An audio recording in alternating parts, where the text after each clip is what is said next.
Assalamualaikum warahmatullahi wabarakatuh. Kami dari kelompok 8 ES6A terkait dengan hubungan keuangan pusat dan daerah.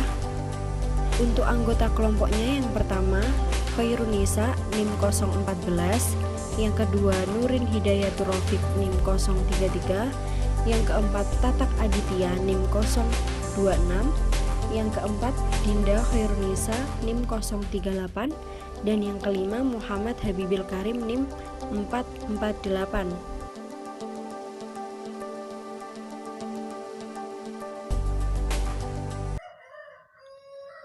Pembahasan pertama mengenai hubungan pemerintah pusat dan daerah menurut Undang-Undang Nomor 32 Tahun 2004. Dalam Undang-Undang Nomor 32 Tahun 2004 dinyatakan bahwa otonomi daerah merupakan kewenangan daerah untuk mengatur dan mengurus kepentingan masyarakat setempat. Otonomi daerah yang disebutkan yaitu dapat disimpulkan bahwa otonomi daerah pada prinsipnya mempunyai 3 aspek, yaitu yang pertama aspek hak dan kewenangan untuk mengatur dan mengurus rumah tangganya sendiri. Yang dimaksudkan dengan hak dalam pengertian otonomi yaitu adanya kebebasan pemerintah daerah untuk mengatur rumah tangga, seperti dalam bidang kebijaksanaan, pembiayaan, serta perangkat pelaksanaannya. Yang kedua, aspek kewajiban untuk tetap mengikuti peraturan dan ketentuan dari pemerintah di atasnya, serta tetap berada dalam satu kerangka pemerintahan nasional. Kewajiban di sini harus mendorong pelaksanaan pemerintahan dan pembangunan nasional. Yang ketiga, aspek kemandirian. Kemandirian di sini yaitu dalam pengelolaan keuangan, baik dari biaya sebagai perlimpahan kewenangan dan pelaksanaan kewajiban. Kemampuan menggali sumber pembiayaan sendiri. Wewenang harus mendorong pelaksanaan pemerintahan daerah untuk memiliki insentif sendiri, menetapkan kebijaksanaan sendiri, perencanaan sendiri, serta mengelola keuangan sendiri. Apabila dikaji lebih jauh lagi isi Undang-Undang Nomor 32 Tahun 2004, otonomi daerah mempunyai arti bahwa daerah harus mampu yang pertama berinisiatif sendiri, yang dimaksudkan yaitu mampu menyusun dan melaksanakan kebijaksanaan sendiri. Yang kedua, membuat peraturan sendiri atau perda, beserta peraturan pelaksanaannya. Yang ketiga, menggali sumber-sumber keuangan sendiri. Yang keempat, memiliki alat pelaksanaan, baik personil maupun sarana dan prasarana.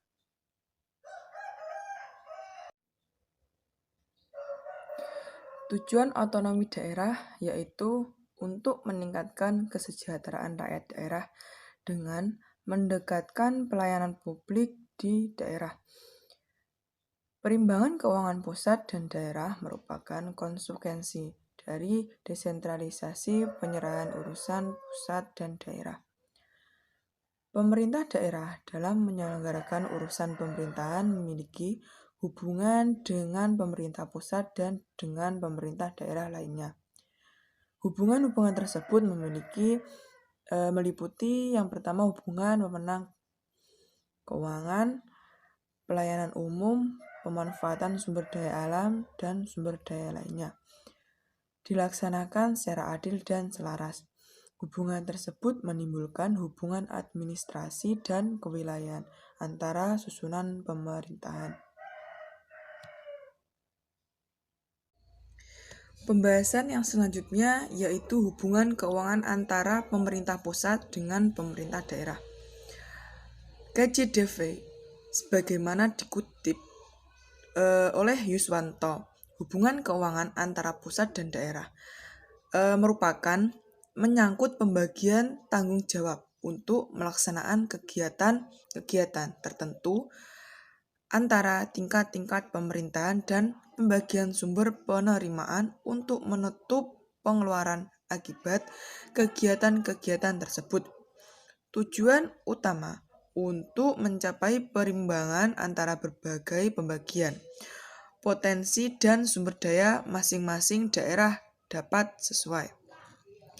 Undang-Undang Keuangan Negara secara tegas menyebutkan bahwa keuangan daerah merupakan bagian dari keuangan negara.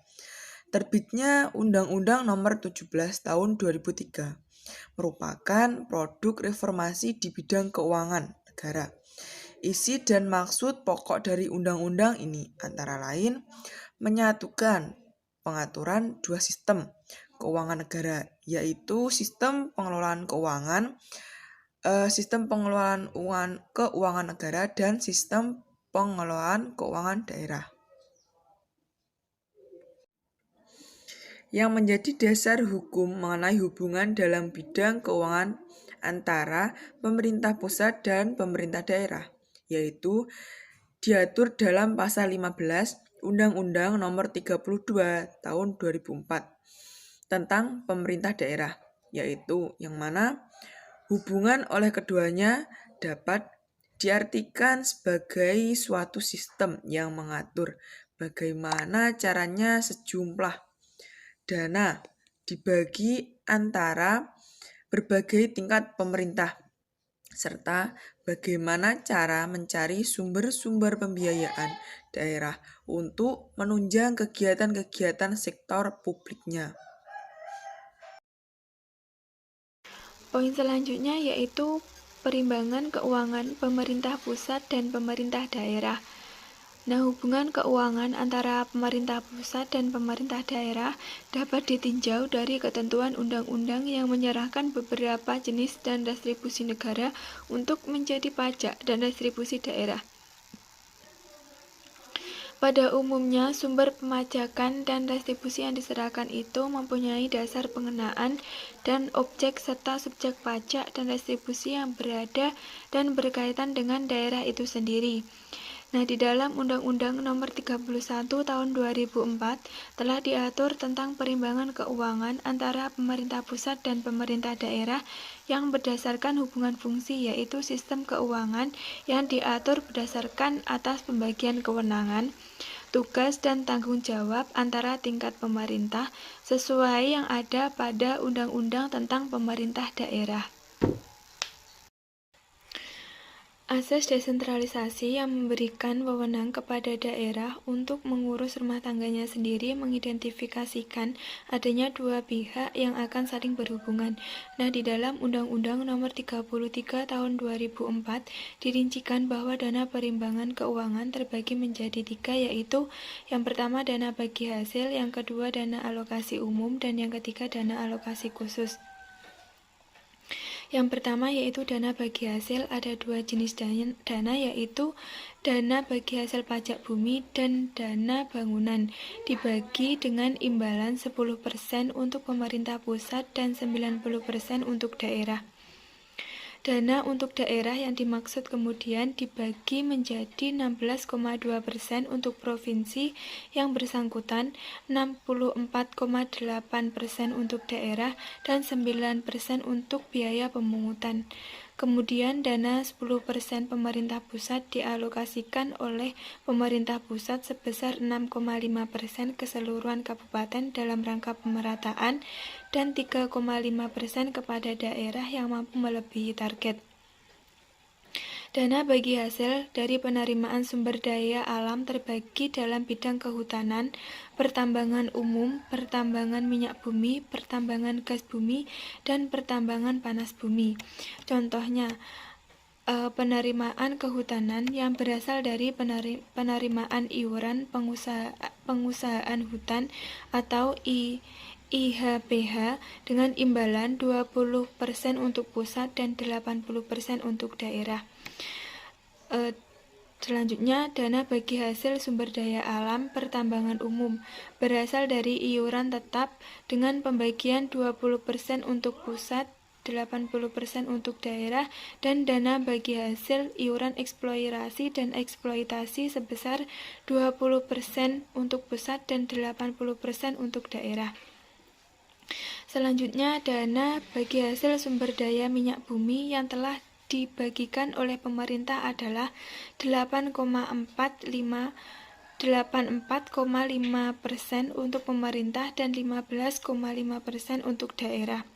Selanjutnya, dana bagi hasil sumber daya pertambangan gas bumi juga diatur mekanisme pembagiannya setelah dikurang pajak dan komponen lainnya.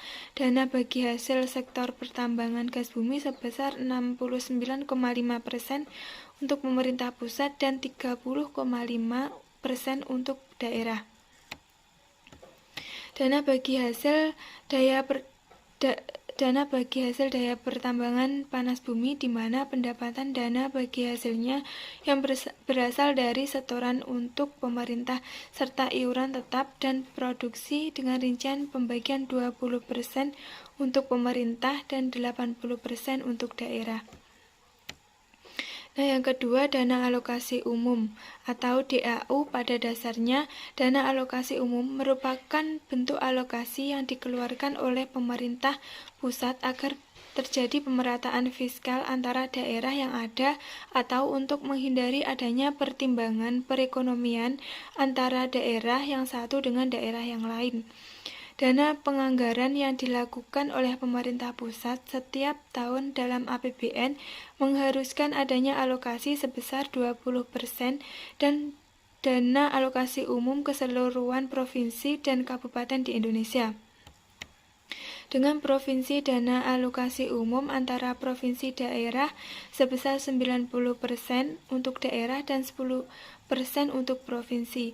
Perhitungan jumlah dana alokasi umum berada pada otoritas Menteri Keuangan dibantu oleh Dewan Penasehat Otonom Daerah yang kemudian hasil dari rancangan perhitungan dana alokasi umum tersebut dirujukkan dalam RAPBN. Kapasitas fiskal daerah merupakan penjumlahan dari pendapatan asli daerah dengan bagi hasil. Yang ketiga, dana alokasi khusus merupakan alokasi pemerintah pusat kepada daerah yang bersifat khusus dikarenakan kegiatan tersebut juga menjadi skala prioritas pembangunan nasional dalam berbagai bidang seperti layanan umum, pertahanan, ketertiban, keamanan, ekonomi, lingkungan hidup, perumahan, dan fasilitas umum. Kesehatan, pariwisata, budaya, agama, pendidikan, dan perlindungan sosial. Setiap tahunnya, Kementerian Keuangan dan Kementerian Perencanaan Pembangunan mengeluarkan daftar daerah yang akan menerima daftar alokasi khusus. Masalah pertimbangan keuangan antara pemerintah pusat dan daerah yang identik dengan muatan ketatanegaraan, politik, sosial, budaya, ekonomi, dan administrasi negara secara keseluruhan, maka masalah perimbangan keuangan sebenarnya hanyalah refleksi dari pembagian keuangan antara instansi baik pusat maupun daerah. Dana bagi hasil daya pertambangan panas bumi, di mana pendapatan dana bagi hasilnya yang berasal dari setoran untuk pemerintah serta iuran tetap dan produksi dengan rincian pembagian 20% untuk pemerintah dan 80% untuk daerah. Nah, yang kedua, dana alokasi umum atau DAU. Pada dasarnya, dana alokasi umum merupakan bentuk alokasi yang dikeluarkan oleh pemerintah pusat agar terjadi pemerataan fiskal antara daerah yang ada atau untuk menghindari adanya pertimbangan perekonomian antara daerah yang satu dengan daerah yang lain. Dana penganggaran yang dilakukan oleh pemerintah pusat setiap tahun dalam APBN mengharuskan adanya alokasi sebesar 20% dan dana alokasi umum keseluruhan provinsi dan kabupaten di Indonesia. Dengan provinsi, dana alokasi umum antara provinsi daerah sebesar 90% untuk daerah dan 10% untuk provinsi. Perhitungan jumlah dana alokasi umum berada pada otoritas Menteri Keuangan dibantu oleh Dewan Penasehat Otonom Daerah yang kemudian hasil dari rancangan perhitungan dana alokasi umum tersebut dirujukkan dalam RAPBN.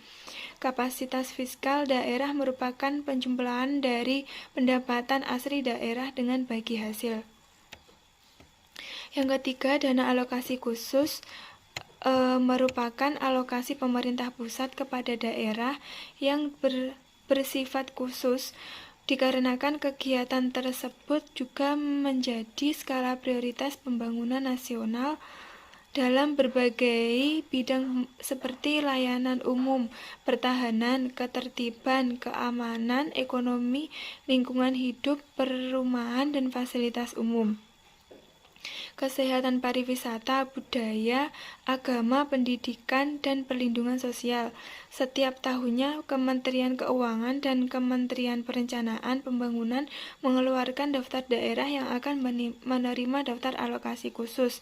Masalah pertimbangan keuangan antara pemerintah pusat dan daerah yang identik dengan muatan ketatanegaraan, politik, sosial, budaya, ekonomi, dan administrasi negara secara keseluruhan, maka masalah perimbangan keuangan sebenarnya hanyalah refleksi dari pembagian keuangan antara instansi baik pusat maupun daerah. Untuk itu, beberapa kriteria dalam kebijakan perimbangan keuangan antara pusat dan daerah yaitu yang pertama, pemberian otonomi daerah yang lebih luas, di mana otonomi diberi kebebasan dalam menentukan prioritas dan pengambilan keputusan di sektor publik serta bersifat fleksibel. Yang kedua, tersedianya sumber-sumber penerimaan daerah yang memadai untuk menjalankan tugas dan fungsinya. Dan yang ketiga, bantuan yang diserahkan pusat ke daerah sesuai dengan porsi serta kemampuan daerah untuk mengelola dana bantuan tersebut. Yang keempat, pusat harus menjamin ketersediaan dana setiap daerah otonom. Yang kelima, dana alokasi umum pemerintah harus bersifat netral sesuai dengan kebutuhan daerah otonom. Dan beberapa pertimbangan dalam pelaksanaan perimbangan keuangan pusat dan daerah, yaitu yang pertama meningkatkan efisiensi pelayanan dan sektor publik. Yang kedua, mengaudit permasalahan keuangan yang mengalami ketimpangan untuk memperoleh keseimbangan keuangan. Yang ketiga, meningkatkan pelayanan dan menetapkan standar pelayanan yang minimum, menyelenggarakan pengolahan dan pertanggungjawaban keuangan daerah dalam pelaksanakan desentralisasi yang berkaitan dengan semua penerimaan dan pengeluaran dalam rangka pelaksanaan asas desentralisasi, tercatat dan dikelola APB, sistem dan prosedur pengelolaan keuangan daerah ditetapkan kepada daerah sesuai peraturan daerah dan kepala daerah dan mempertanggungjawabkan pengelolaan daerah kepada Dewan Pemeriksaan Keuangan Daerah dan BPK. Sistem Informasi Keuangan Daerah Pusat menyelenggarakan suatu sistem informasi keuangan daerah yang disampaikan kepada daerah pusat. Poin yang D yaitu realita perimbangan keuangan pusat dan daerah. Realita yang menunjukkan perimbangan keuangan pusat dan daerah, yang pertama ada perimbangan keuangan belum mencerminkan prinsip money follow function. Kebijakan perimbangan keuangan yang seharusnya mengikuti pembagian urusan dengan proporsi saat ini belum sepenuhnya menggambarkan prinsip money function. Dari sisi prosedur kelembagaan, salah satu penyebabnya adalah antara pembagian urusan dengan pembagian keuangan diatur dalam kedua undang-undang terpisah. Untuk yang kedua yaitu kabupaten atau kota menggantungkan otonomi daerah pada dana perimbangan pada tingkat kabupaten di atas 80% pendapatan, menggantungkan pada dana perimbangan untuk menyelesaikan otonom daerah. Untuk yang ketiga yaitu dana penyelesaian infrastruktur merusak sistem dana perimbangan. Nah, pada tahun 2021 terdapat beberapa komponen dana perimbangan yang berpotensi merusak sistem dana perimbangan. Dan yang keempat, ada kriteria DAK kompleks dan rawan bias kepentingan politik. Di dalamnya mempergunakan 3 kriteria dan melibatkan berbagai kementerian teknis terkait sebagai penanggung jawabnya. Dan yang kelima, kriteria teknik kerap berubah-ubah. Di dalam kriteria ini diusulkan oleh kementerian teknis terkait yang memperoleh alokasi bidang pada DAK. Untuk yang keenam, dana bagi hasil tidak merefleksikan potensi daerah. Dana bagi hasil merupakan pendapat dan yang berasal dari daerah yang menjadi kewenangan pemerintah pusat, kemudian dibagi hasilkan ke daerah secara proporsional.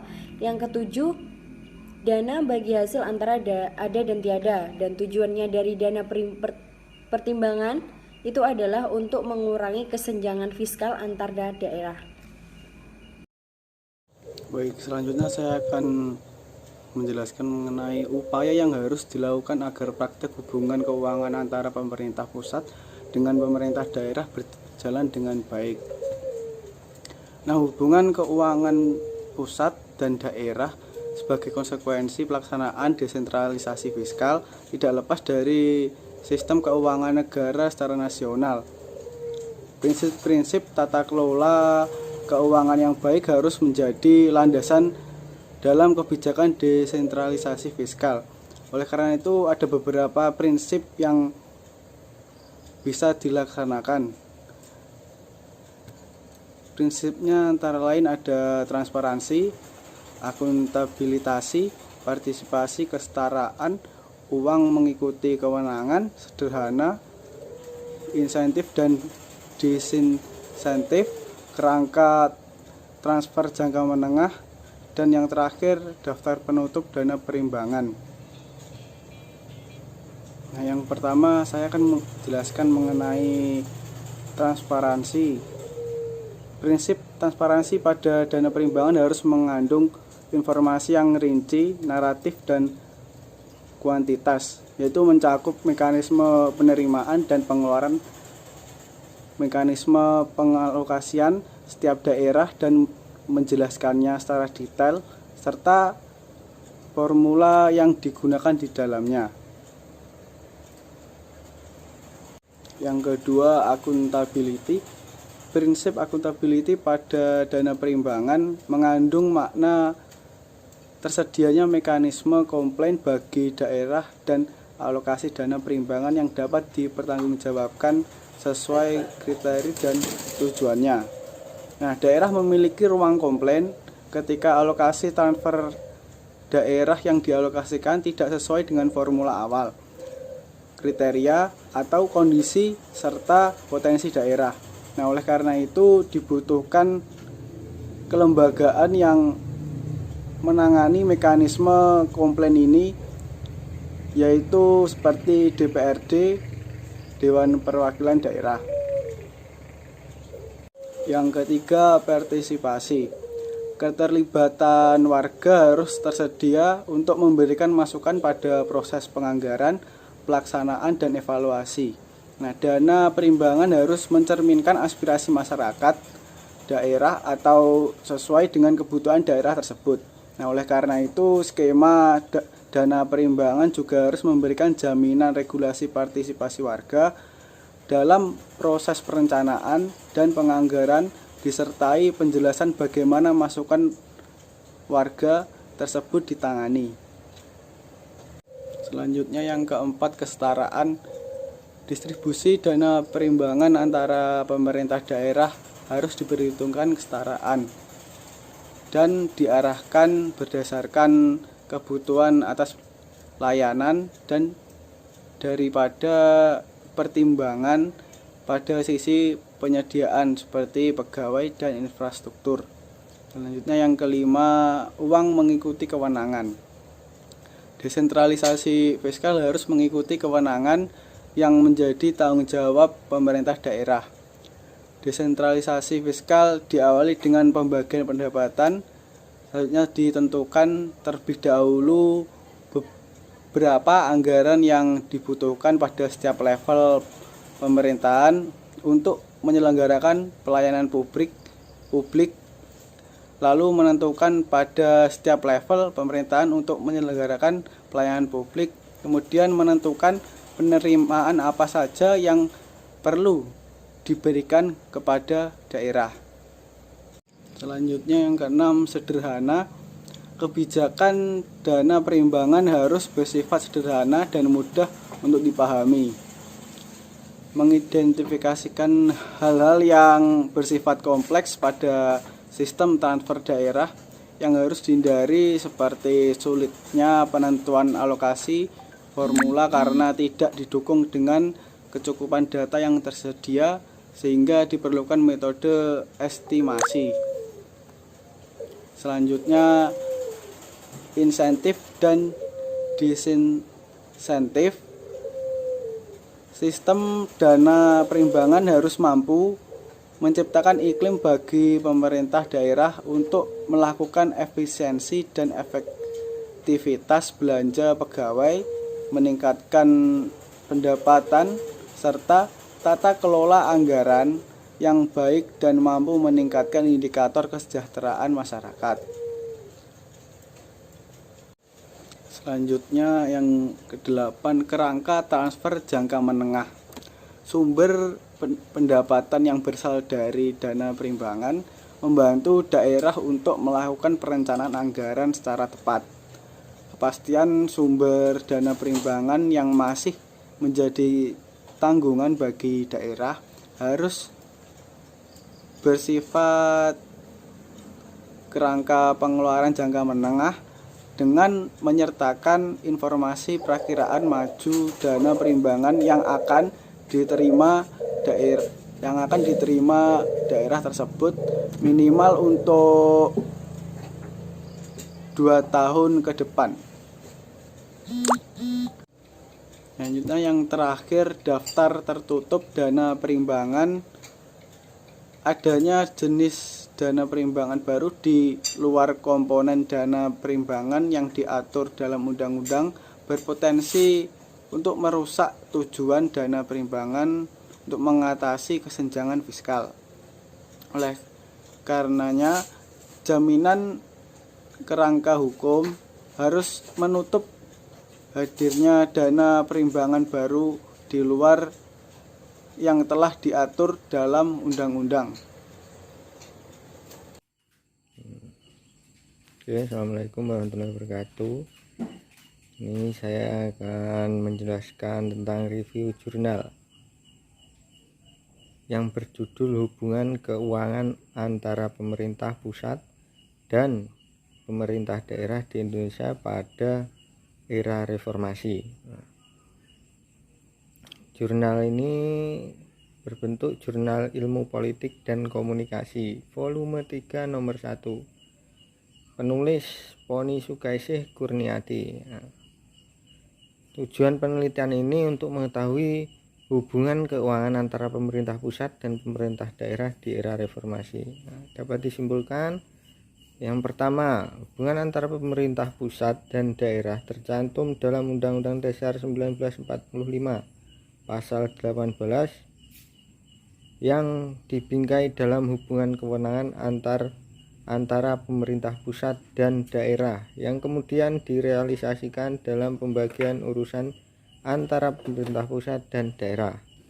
Yang kedua, penyelenggaraan kewenangan pemerintah pusat dibiayai dan dari pendapatan dan belanja negara, di mana dari APBN ini akan dialokasikan oleh pemerintah pusat pada belanja untuk daerah guna mendanai kegiatan desentralisasi setiap daerah. Yang ketiga, penyelenggaraan kewenangan pemerintah pusat dibiayai dari pendapatan belanja negara, di mana dari APBN ini akan dialokasikan ke pemerintah pusat pada belanja untuk daerah guna mendanai kegiatan-kegiatan yang berhubungan dengan daerah tersebut.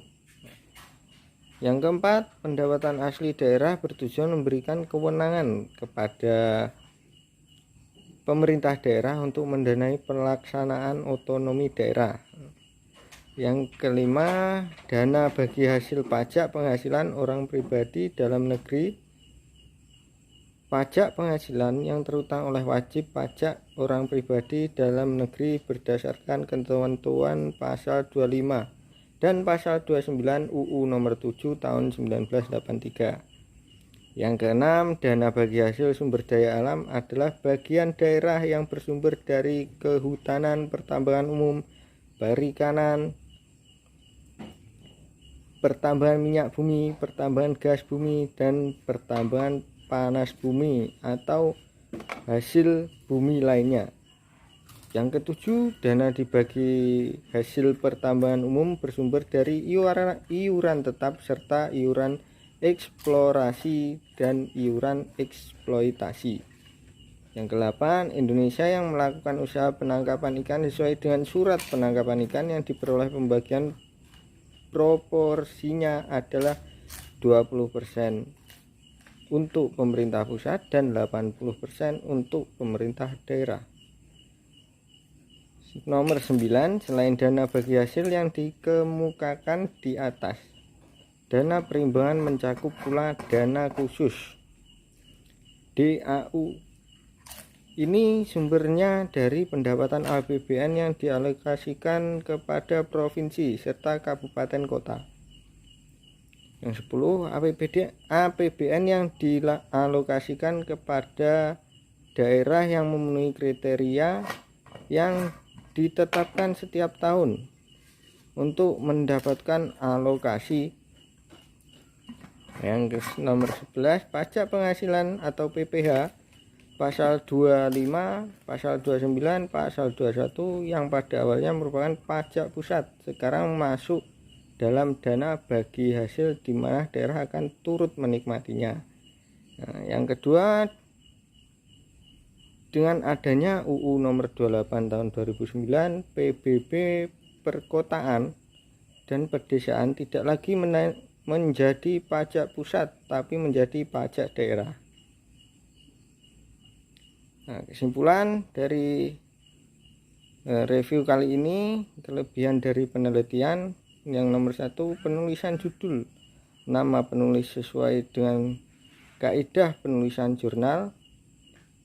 Yang nomor 2, abstrak, tidak memberikan gambaran secara menyeluruh mengenai kegiatan penelitian yang dilakukan. Nah, 3, penulisan jurnal sudah rapi dan tanpa ada penulisan kata yang salah. Kelemahan dari review ini, penulisan hanya mencantumkan urusan masalah tanpa memberi tujuan dan penelitian yang jelas. Yang 2, tidak adanya penjelasan mengenai teknik penelitian. Yang ketiga, tidak dilengkapi dengan diagram maupun tabel sehingga kurang menarik. Yang terakhir, saran dari kelompok kami untuk penelitian selanjutnya, saat penulisan jurnal sebaiknya disesuaikan dengan kaidah penulisan jurnal dan diperhatikan lagi kerapian maupun kesalahan dalam penulisan kata. Yang kedua, sebaiknya jurnal dilengkapi dengan metode dan langkah serta grafik maupun tabel untuk memperjelas. Terima kasih. Mungkin itu penjelasan dari review jurnal kali ini. Dan kurang lebihnya mohon maaf. Wassalamualaikum warahmatullahi wabarakatuh.